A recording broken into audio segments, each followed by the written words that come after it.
Hi guys, welcome back to the channel. Today we're going to drive on the newly opened Melrose Hill Bypass. We just came onto the bypass from the highway and we're going to be heading towards Williamsfield. Now this bypass is 5 kilometers long and it was recently upgraded to a dual carriageway, basically highway quality road. And it's going to be a part of Highway 2000. But you don't have to pay a toll to use this section, but they upgraded the road because Highway 2000 is going to use this road to take you.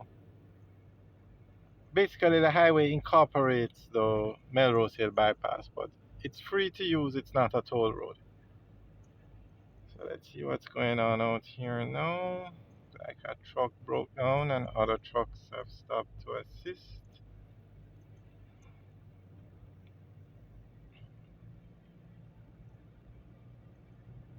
Very nice road. Must say job well done to China Harbour Engineering Company and the government of Jamaica and NROC.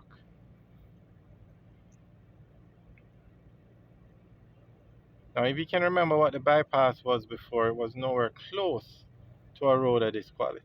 Nowhere close.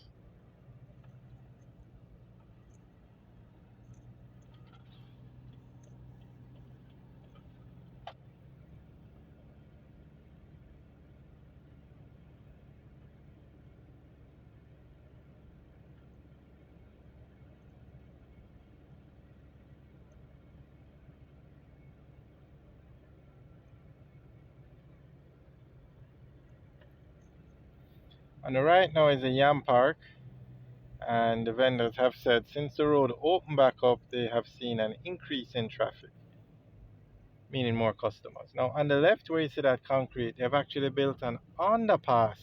So if you're on this side of the road, because of the Jersey barrier, you can't turn.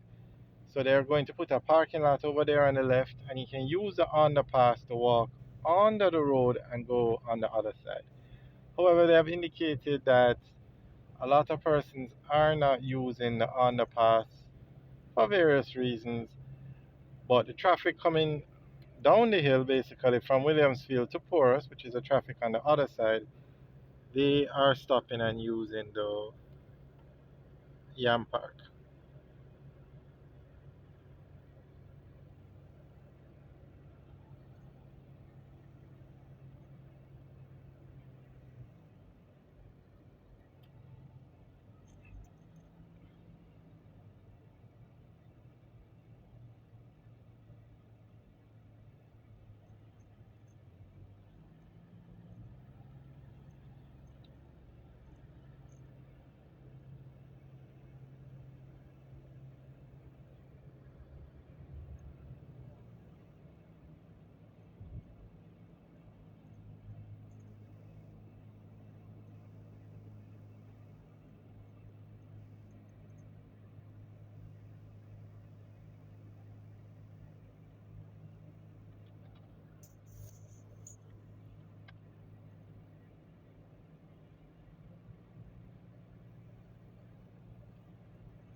Right here now, the two lanes of the Melrose Hill Bypass merge into one. And I think that merging sign needs to be a bit further back because, I mean, you practically merge by the time you see the sign.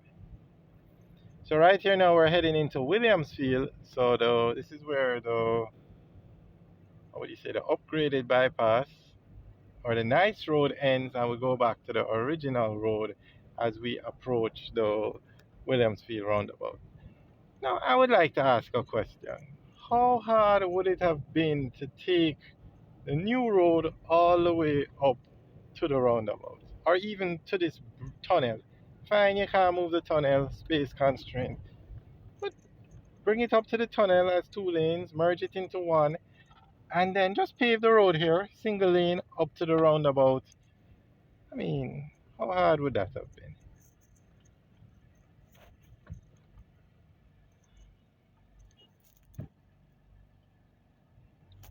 Alright, so this is the Williamsfield roundabout, and we are now heading on to the Winston Jones Highway, which is also known as the Mandeville Bypass.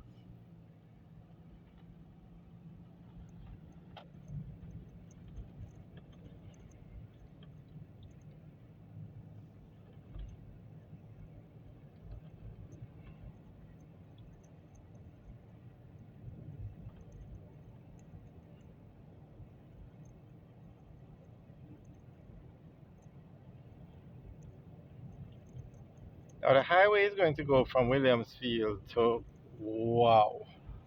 Sometimes you just have to see the madness to believe it. Honestly, you saw that black car. Unbelievable. And you wonder why Jamaica has so many accidents involving taxis.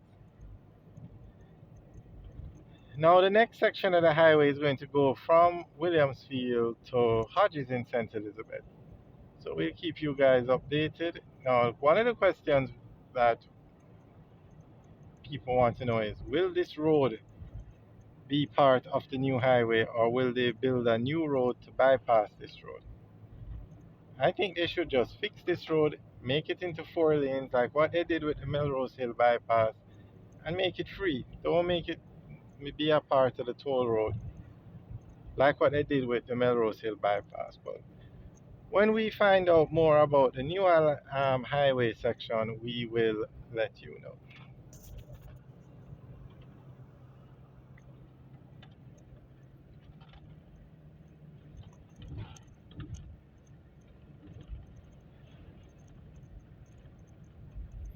And this road is the Winston Jones Highway, also known as the Mandeville Bypass. It was named after a prominent politician in Mandeville, Winston Jones.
So this is the Mandeville roundabout now. Turn left, we go into Mandeville. Turn here, we head towards Spur Tree. And if we continue around, that turn off would take us to Mile Gully and those areas. I'm going to drive on all of them one day, but for today we are heading towards Spur Tree Hill. So this is the route we're taking. And when the new section of the highway from Williamsfield to St. Elizabeth, Hodges in St. Elizabeth is complete, you won't have to drive on these roads anymore. You'll have the highway, or the highway will give you another option. It's going to be a toll road, so you're going to have to pay to use it, but at least you have another option.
Alright, so we're coming up to yet another roundabout. So you have three roundabouts that can take you into Mandeville. This is the third one. And actually, if you turn left here, you'd go to the Avista, which is a luxury apartment complex built in Mandeville. We have videos up. We're going to take a tour of it also. But today we're heading to, you can check out the other channel, Driving in Jamaica and Jamaica in 5. Yes, guys, we have a few YouTube channels. You can also just check out Drone Tour Jamaica. So that's Driving in Jamaica, Jamaica in 5, and Drone Tour Jamaica for videos of different parts of Jamaica. But you can check out the videos on their Vista. Very nice complex. Alright, but we are heading towards Spur Tree, so this is the route we would take.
we see a lot of black smoke there. Not sure what's going on.